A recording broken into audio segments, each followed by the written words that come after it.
Instagram पर पैसे दोगुना करने का झांसा देकर युवकों को लूटने वाली एक ठग गैंग को धुले पुलिस ने अजनाले गांव से गिरफ्तार किया। भूसावल निवासी युवक को कुसुम्बा गांव के पास बुलाकर चाकू की नोक पर उससे 40,000 रुपए लूट लिए गए।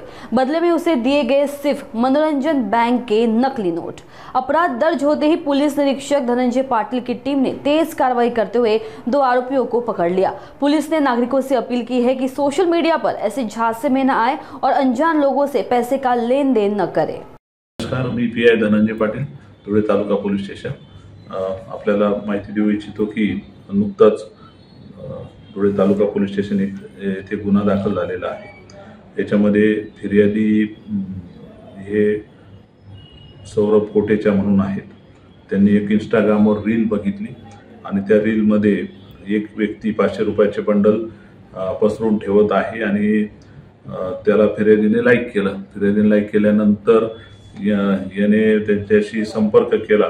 जो नोटांचे बंडल पसरून दाखवत आहे त्या इसमाने 5 लाख का 1 लाख का 5 लाख आणि 2 लाख का 10 लाख मिलेगा म्हणून फिर्यादीला वेळोवेळी व्हिडिओ कॉल केला आणि त्याचा विश्वास संपादन केला आणि त्याला धुळे जिल्ह्यातील कुसुम्बा गावाजवळ मालेगाव ब्रिज खाली बोलवून 13 तारखेला 13/9/25 ला दुपारी 4 वाजता बोलवलं आणि त्याच्यानंतर फिर्यादी त्याच्याकडचे पैसे आमिषाला बळी पडून पैसे घेऊन आला आणि पैसे घेऊन आल्यानंतर त्याला मनोरंजन बँक म्हणजे चिल्ड्रन्स बँकच्या नोटांचे बंडल त्यांनी आरोपीने दिले, आरोपी त्याच्या साथीदाराने, आणि त्यांच्याकडचे पैसे ताब्यात लुटून घेतले। आणि नंतर फिर्यादीला लक्षात आलं की आपले पैसे हे आपल्याला डुप्लिकेट नोटा म्हणजे डुप्लिकेट इन द सेन्स मनोरंजन बँकेच्या दिलेले आहेत हे लक्षात आलं आणि फिर्यादीची लूट झाल्याचे त्यांच्या लक्षात आल्याने त्यांनी तालुका पोलीस स्टेशनला तक्रार दिली।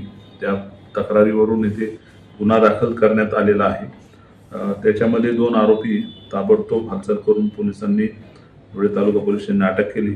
आरोपी आहे एक जगराज किरसिंग भोसले वय 39 राहणार आजनाळे आणि दुसरा आहे रेवलाल ईशा पवार राहणार जामदे तालुका साक्री जिल्हा धुळे सध्या आजनाळे। तर या 2 व्यक्तींनी फिर्यादीची सुरुवातीला फसवणूक केली, त्याच्यानंतर लूट केलेली आहे। त्यावरून गंभीर असा गुन्हा दाखल करण्यात आलेला आहे। 309(4) प्रमाणे या गुन्ह्याचा तपास चालू आहे। सध्या आरोपी पोलीस कस्टडीत आहे आणि याद्वारे मी आता असे सांगू इच्छितो की अशा कुठल्याही आमिषाला सुशिक्षित लोकांनी किंवा कोणीही बळी पडू नये। हे फसवणुकीचा हा एक वेगळा प्रकार आहे। मागे बरेचदा आम्ही सोशल मीडियावर आणि प्रत्यक्ष बॅनर लावून लोकांना सावध करण्याचा प्रयत्न केला आहे। असे करून देखील लोक